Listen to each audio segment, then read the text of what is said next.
Hello students and welcome back team classes channel. आज के इस वीडियो में 2021 के बोर्ड एग्जाम के लिए बहुत ही ज्यादा महत्वपूर्ण बहुविकल्पीय प्रश्नों को देखने वाले हैं, जो कि नाभिक चैप्टर का है। ठीक है, फिजिक्स का पार्ट 2 है, क्लास 12 फिजिक्स का पार्ट 2 का जो नाभिक चैप्टर है बहुत ही ज्यादा इंपॉर्टेंट चैप्टर है। और जैसा कि आपको पता होगा कि पहले मैंने आपको जो परमाणु चैप्टर था फिजिक्स के पार्ट 2 का, वो मैंने अच्छे से कंप्लीट करवा दिया है। उसके मोस्ट इंपॉर्टेंट क्वेश्चन और जो उसके बहुविकल्पी प्रश्न थे उनको अच्छे से कंप्लीट करवा दिया है। ठीक है, फिजिक्स का पार्ट 1 मैंने फिजिक्स के पार्ट 1 के जितने सारे चैप्टर के इंपॉर्टेंट क्वेश्चन थे अच्छे से कंप्लीट करवा दिए, जैसा कि मैं हर एक वीडियो में आपको बता देती हूँ, ताकि आप उन वीडियोस को जाकर अच्छे से वॉच कर सके। ठीक है, तो डिस्क्रिप्शन में लिंक मिल जाएगा, वहां से जाकर आप देख सकते हैं फिजिक्स के पार्ट 1 के जो इंपॉर्टेंट क्वेश्चन है उनको। फिजिक्स के पार्ट 2 के काफी चैप्टर के इंपॉर्टेंट क्वेश्चन मैंने कंप्लीट करवा दिए, जो चैप्टर बचे हैं उन सभी के इंपॉर्टेंट क्वेश्चन मैं कंप्लीट करवा दूंगी। नाभिक जो चैप्टर है ये जब कंप्लीट हो जाएगा तो उसके बाद से सिर्फ एक और चैप्टर बचेगा, जिसके इंपॉर्टेंट क्वेश्चन और बहुविकल्पीय महत्वपूर्ण प्रश्नों को मैं कंप्लीट करवा दूंगी। ठीक है, अगर आप इन प्रश्नों को अच्छे से याद कर लेते हैं तो आई एम श्योर कि एग्जाम में इन क्वेश्चन में से जरूर पूछे जाएंगे और आप उसमें से उसे लिख देंगे। ठीक है, आसानी से अगर आपको याद रहेंगे। ठीक है, तो चलिए वीडियो को स्टार्ट करते हैं। ओके, और बहुविकल्पी प्रश्नों को आज की इस वीडियो में नाभिक के बता दूंगी। ठीक है, जो कि बहुत ही ज्यादा महत्वपूर्ण प्रश्न है क्लास 12 के लिए। तो चलिए अब देखते हैं। तो देखिए सबसे फर्स्ट नंबर हमारा क्वेश्चन है कि नाभिक में, ठीक है, नाभिक में कितने प्रकार के, यहाँ पर पूछा है नाभिक में कितने प्रकार के जो मूल कण है। ठीक है, क्या है, मूल कण जो है वो पाए जाते हैं किसमें, नाभिक में। नाभिक में कितने प्रकार के मूल कण पाए जाते हैं। ठीक है, अब मूल कण आप सोच रहे होंगे कि मूल कण क्या है। मूल कण वही प्रोटॉन और न्यूट्रॉन। ठीक है, तो माय डियर स्टूडेंट, नाभिक में जो मूल कण है वो कितने पाए जाते हैं, तो दो पाए जाते हैं, प्रोटॉन और एक न्यूट्रॉन। तो फर्स्ट ऑप्शन 1 है, सेकंड ऑप्शन 2 है, थर्ड ऑप्शन 3 और फोर्थ ऑप्शन है अनंत। तो राइट हो जाएगा सेकंड नंबर ऑप्शन 2, क्योंकि जो नाभिक में है वो मूल कण दो पाए जाते हैं, एक तो धनावेशित प्रोटॉन और ऋणावेशित न्यूट्रॉन। अब इलेक्ट्रॉन जो है वो तो नाभिक के चारों चक्कर लगाता है ना, वो तो नाभिक में कितने प्रकार के मूल कण पाए जाते हैं, तो दो प्रकार के मूल कण पाए जाते हैं, धनावेशित प्रोटॉन और ऋणावेशित न्यूट्रॉन। समझ में बात आ गई। ठीक है, दूसरा नंबर बहुविकल्पी प्रश्न देखते हैं, काफी इंपॉर्टेंट ये बहुविकल्पी प्रश्न है। ठीक है, तो वीडियो को स्किप मत कीजिएगा, वीडियो को जरूर पूरा देखिएगा, काफी इंपॉर्टेंट ये बहुविकल्पी प्रश्न है। अगर इन सभी बहुविकल्पी प्रश्नों को आपने अच्छे से देख लिया ना, तो इसमें से एक या दो बहुविकल्पी प्रश्न जरूर पूछे जाएंगे। अब वो कौन से पूछे जाएंगे ये तो मैं आपको नहीं बता सकती हूँ, लेकिन जितने सारे इंपॉर्टेंट बहुविकल्पी प्रश्न है कई बार पूछे गए हैं, ठीक है, वो बहुविकल्पी प्रश्न मैं बता सकती हूँ। ठीक है, और उसमें से आप उसे मतलब सभी को आप अच्छे से लर्न कर लीजिएगा। ठीक है, तो चलिए सेकंड नंबर देखते हैं। सेकंड नंबर है कि नाभिक किस किस, ठीक है, नाभिक किस किस कण से मिलकर बनता है। ठीक है, अभी मैंने आपको ऊपर क्वेश्चन बताया था कि नाभिक में कितने प्रकार के मूल कण पाए जाते हैं, तो दो मूल कण पाए जाते हैं, लेकिन यहाँ पर बात हो रही है सेकंड नंबर प्रश्न में कि नाभिक किस किस कण से मिलकर बनता है, मतलब कौन कौन से कण है जिनसे मिलकर नाभिक बनता है। फर्स्ट नंबर ऑप्शन है प्रोटॉन, सेकंड नंबर ऑप्शन है न्यूट्रॉन, थर्ड नंबर ऑप्शन है 1 व 2 दोनों, मतलब कि ये भी हो सकता है ये भी हो सकता है, दोनों हो सकते हैं, और फोर्थ नंबर ऑप्शन है कोई नहीं। तो नाभिक जो है किस किस कण से मिलकर बना होता है, तो प्रोटॉन और न्यूट्रॉन से मिलकर बना होता है, ये बात सही है, लेकिन आप यहाँ पर प्रोटॉन पर टिक नहीं कर सकते, क्योंकि सिर्फ प्रोटॉन से तो मिलकर बना नहीं होता है, न्यूट्रॉन से भी सिर्फ मिलकर बना नहीं होता है। इसका मतलब कि तीसरा ऑप्शन राइट हो जाएगा कि प्रोटॉन और न्यूट्रॉन दोनों से मिलकर बना होता है, यानी 1 और 2 दोनों से मिलकर बना होता है। तो आप इस पर टिक करेंगे, ना कि इस पर, और मतलब कि आप अपना जो आंसर कॉपी होगा उसमें ये दोनों नाम नहीं लिखेंगे, बल्कि थर्ड ऑप्शन 1 और 2 दोनों ऐसे करके लिखेंगे। ठीक है, समझ में बात आ गई। थर्ड नंबर क्वेश्चन देखते हैं। थर्ड नंबर क्वेश्चन है कि वह कण जो मूल कण नहीं है। अब नाभिक में इसमें से कौन सा ऐसा कण है जो कि मूल कण नहीं है। देखिए मैं आपको इसलिए बता रही हूँ डीपली में इसके बारे में कि आपको समझ में आ जाए। ठीक है, वरना मैं फटाफट से आपको आंसर इसका बता देती और हो जाता खत्म, लेकिन मैं आपको समझा रही इसलिए कि आपको समझ में आ जाए, हमेशा के लिए समझ में आ जाए आपको। ठीक है, आप कभी भूले नहीं।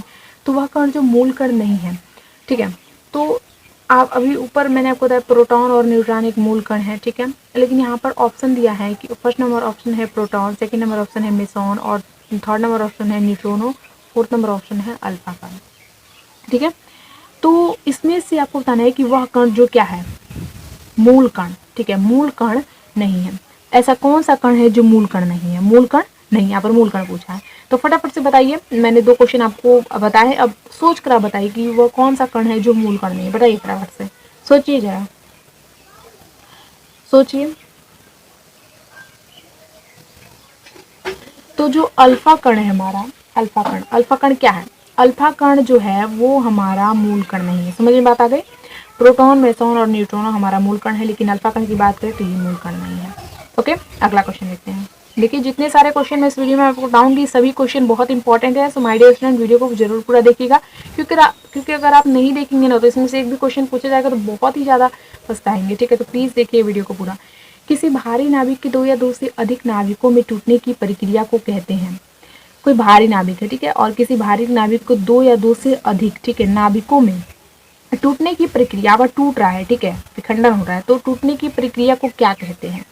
आई एम श्योर कि आप पहले से जानते होंगे कि नाभिकों की जो टूटने की प्रक्रिया, दो या दो से अधिक जो नाभिकों की टूटने की प्रक्रिया उसे क्या कहते हैं। जानते हैं या नहीं जानते हैं, इस वीडियो को देखने के बाद से जान लेंगे। ठीक है, तो देखिए फर्स्ट ऑप्शन है नाभिकीय विखंडन, सेकंड नंबर ऑप्शन है नाभिकीय संलयन, और थर्ड नंबर ऑप्शन है फर्स्ट व सेकंड दोनों, और फोर्थ नंबर ऑप्शन है ना नाभिकीय विखंडन ना नाभिकीय संलयन। हर बार जरूरी नहीं है कि यही क्वेश्चन आंसर सही हो, 1 और 2 दोनों दिया हो तो ऐसे सही हो। मतलब कितने स्टूडेंट सोचते हैं कि ऐसे 1 और 2 ऐसे करके कभी कभी ऑप्शन में दिया रहता है तो शायद वो सही हो सकता है, बट जरूरी नहीं है। ठीक है, हो भी सकता है, नहीं भी हो सकता है। तो किसी भारी नाभिक के दो या दो से अधिक नाभिकों में टूटने की प्रक्रिया को कहते हैं माय डियर स्टूडेंट नाभिकीय विखंडन। बात समझ में आई, नाभिकीय विखंडन कहते हैं। जब मैं आपको नाभिकीय विखंडन के बारे में बताऊंगी, पढ़ाऊंगी तो आपको समझ में आ जाएगा। ठीक है, जब मैं एग्जाम्पल की सहायता से आपको समझाऊंगी तो और अच्छे से समझ में आएगा। ठीक है, तो अब चलिए 5 नंबर देखते हैं। 5 नंबर वाला क्वेश्चन है कि सूर्य की विकिरण ऊर्जा का जो स्रोत है, किसके, सन के। ठीक है, सूर्य की विकिरण ऊर्जा का स्रोत क्या है। तो फर्स्ट नंबर ऑप्शन है नाभिकीय विखंडन, सेकंड नंबर है प्रकाश विद्युत प्रभाव, थर्ड नंबर है साइक्लोट्रॉन, और फोर्थ नंबर है नाभिकीय संलयन। ठीक है, तो बताइए कि सूर्य की विकिरण ऊर्जा का जो स्रोत है वो चारों में से कौन सा है। ठीक है, नाभिकीय विखंडन हो सकता है, प्रकाश विद्युत प्रभाव भी हो सकता है, साइक्लोट्रॉन या नाभिकीय संलयन, चारों में से कौन सा हो सकता है, बताइए फटाफट से। तो सूर्य की विकिरण ऊर्जा का जो स्रोत है वो नाभिकीय संलयन है। ठीक है, समझ में बात आ गई। नाभिकीय संलयन के बारे में भी मैं आपको अच्छे से समझा दूंगी। ओके, जब इसके मोस्ट इंपॉर्टेंट क्वेश्चन मैं आपको बताऊंगी तो नाभिकीय संलयन क्या है, नाभिकीय विखंडन क्या है, इन सभी के बारे में अच्छे से आपको बताना है। ठीक है, अभी अगला क्वेश्चन 6 नंबर देखते हैं। 6 नंबर क्वेश्चन है कि भारी स्थायी नाभिकों में न्यूट्रॉनों की संख्या प्रोटॉन से कितने प्रतिशत अधिक होती है। जो भारी स्थायी नाभिक होते हैं उनमें न्यूट्रॉन की संख्या प्रोटॉन से कितने प्रतिशत अधिक होती है। 25%, 50%, 70% या 10%। तो भारी स्थायी नाभिकों में न्यूट्रॉन की जो संख्या होती है, ठीक है, वो प्रोटॉन से कितने प्रतिशत अधिक होती है, कितने परसेंट अधिक होती है, तो 50%। ठीक है, 50% अधिक होती है। ओके, नेक्स्ट क्वेश्चन देखते हैं। अगला 7 नंबर क्वेश्चन है, दो परमाणुओं के परमाणु क्रमांक समान परंतु परमाणु द्रव्यमान भिन्न है। दो परमाणु है, ठीक है, उनके परमाणु क्रमांक क्या है, समान है, परमाणु क्रमांक समान है, परंतु उनके जो परमाणु भार है, परमाणु द्रव्यमान कह सकते हैं, परमाणु भार कह सकते हैं, वो क्या है, भिन्न है। आपको पता होगा कि परमाणु क्रमांक क्या होता है। ठीक है, मान लीजिए कि हाइड्रोजन है और यहाँ पर 1 है, तो ये जो हमारा होता है ना, ये हमारा परमाणु क्रमांक होता है, और ये जो हमारा होता है ये परमाणु भार होता है। बात समझ में आ गई। तो दो परमाणु के परमाणु क्रमांक समान परंतु परमाणु द्रव्यमान यानी भार भिन्न है, वे होंगे समस्थानिक, समभारिक, समन्यूट्रॉनिक या कोई नहीं। तो वो हो जाएंगे हमारा समस्थानिक। ठीक है, मैं आपको समस्थानिक, समभारिक ये क्या होते हैं, समन्यूट्रॉनिक, सभी के क्वेश्चन जो ये सभी एक इंपॉर्टेंट क्वेश्चन है। ठीक है, इन सभी को मैं अच्छे से डिटेल में आपको समझा दूंगी इसके बाद से जो नेक्स्ट वीडियो आएगी उसमें। ठीक है, तो अब चलिए अगला जो नेक्स्ट क्वेश्चन है वो देखते हैं। अगला क्वेश्चन 1 नंबर है कि नाभिकीय बलों के लिए, ठीक है, नाभिकीय बलों के लिए कौन सी जो विनिमय है, क्या है, विनिमय की बात हो रही है, विनिमय जो है उत्तरदायी है। इलेक्ट्रॉनों का विनिमय, प्रोटॉनों का विनिमय, पॉजिट्रॉनों का विनिमय या कोई नहीं। तो कभी कभी क्या होता है कि क्वेश्चन ऐसे पूछ देता है कि उन चारों में से कोई ऑप्शन राइट ही नहीं रहता। मतलब कि आप इसको ध्यान मत दीजिए। ठीक है, आप अभी इसको ध्यान मत दीजिए।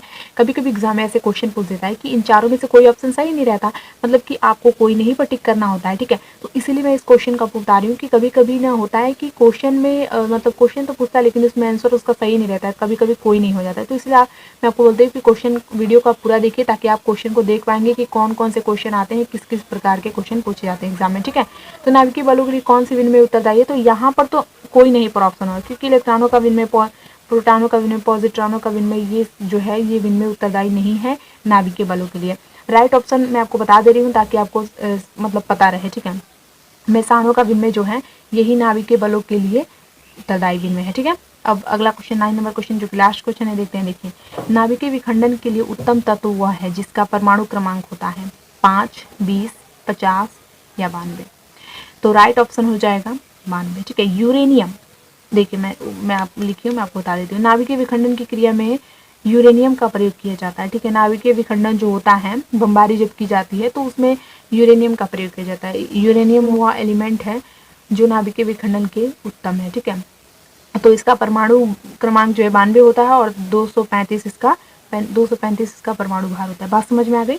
तो ये थे 9 इंपॉर्टेंट क्वेश्चन बहुविकल्पीय प्रश्न, और इसके बाद जो वीडियो आएगी उसमें आपको इसके जितने भी सारे इंपॉर्टेंट क्वेश्चन हैं नाभिक चैप्टर के वो इंपॉर्टेंट क्वेश्चन बता दूंगी, एंड आपको ये भी बता दूंगी कि कौन कौन से क्वेश्चन आपको नहीं पढ़ने हैं, ठीक है, कौन कौन से क्वेश्चन आपको नहीं पढ़ने हैं। रेडियो एक्टिव रिलेटेड जितने भी सारे क्वेश्चन हैं जो कि आपको नहीं पढ़ने हैं, मतलब डीपली मैं आपको बता दूंगी, ठीक है, जो नहीं पढ़ने हैं और जो पढ़ने हैं आंसर के साथ आपको बताऊंगी, ठीक है।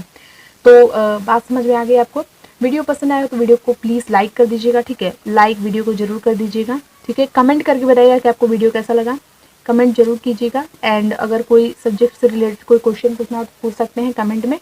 और सब्सक्राइब नहीं किया तो चैनल को सब्सक्राइब कर लीजिएगा, ठीक है। टीम क्लासेस चैनल को सब्सक्राइब करके नोटिफिकेशन वाले को भी ऑन कर दीजिएगा वीडियो के नोटिफिकेशन के लिए। वीडियो को शेयर जरूर कीजिएगा अपने फ्रेंड्स के पास, ठीक है, ताकि वो भी इस वीडियो को देख सकें। डिस्क्रिप्शन में लिंक मिल जाएगा फिजिक्स के पार्ट 1 के जितने भी सारे चैप्टर हैं उनके इंपॉर्टेंट क्वेश्चन के, ठीक है। ओके, तो मिलते हैं अगले वीडियो में ऐसे इंपॉर्टेंट क्वेश्चन के साथ। तब तक के लिए अपनी पढ़ाई करते रहिए। Thank you so much.